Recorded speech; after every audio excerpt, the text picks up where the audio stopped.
Pored sve veće upotrebe informaciono-komunikacionih tehnologija, veoma je važno da mlade generacije ne zapostave ćirilično pismo i sačuvaju veštinu lepog pisanja.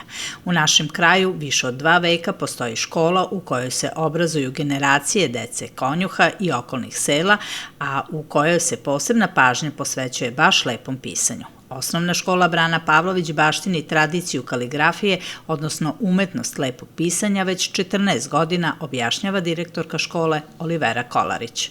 Rukovodilac školske uprave Zoran Asković je pokrenuo, tadašnji direktor ove škole, je pokrenuo manifestaciju Komoransko zlatno pero, koja evo već ove godine u maju, 24. maja, tradicionalno obeležavamo 14. Komoransko zlatno pero, gde će se takmičiti učenici osnovnih škola iz kruševačkih škola, ali i iz drugih gradova. Školsko takmičenje je bilo na Dan maternjeg jezika 21. februara, gde imamo 2 učenice koje će predstavljati našu školu, Milica Mirić iz razredne nastave i Anastasija Buntić iz predmetne nastave.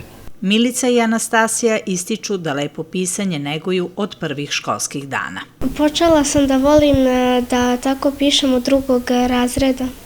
Pa kad sam krenula da učim latinicu, malo mi teže bilo ćirilicu. Ja se nadam da ću opet da budem prvo mesto. Prijavila sam se zato što imam lep rukopis ovako, a i jednostavno volim kaligrafiju i taj način pisanja.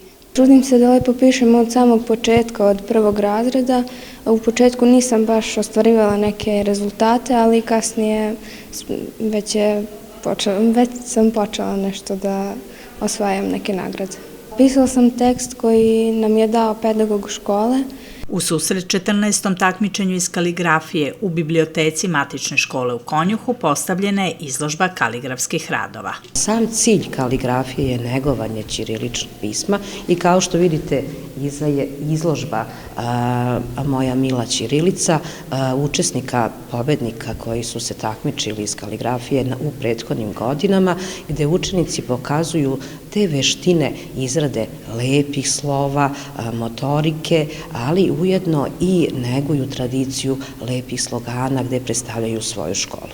Prva škola u Kruševačkom kraju počela je da radi u okviru manastira Sveti Nikola u Komoranu pre više od 2 veka, u čijoj će se porti i ovog maja održati Komoransko zlatno pero, takmičenje učenika grada Kruševca u lepom pisanju.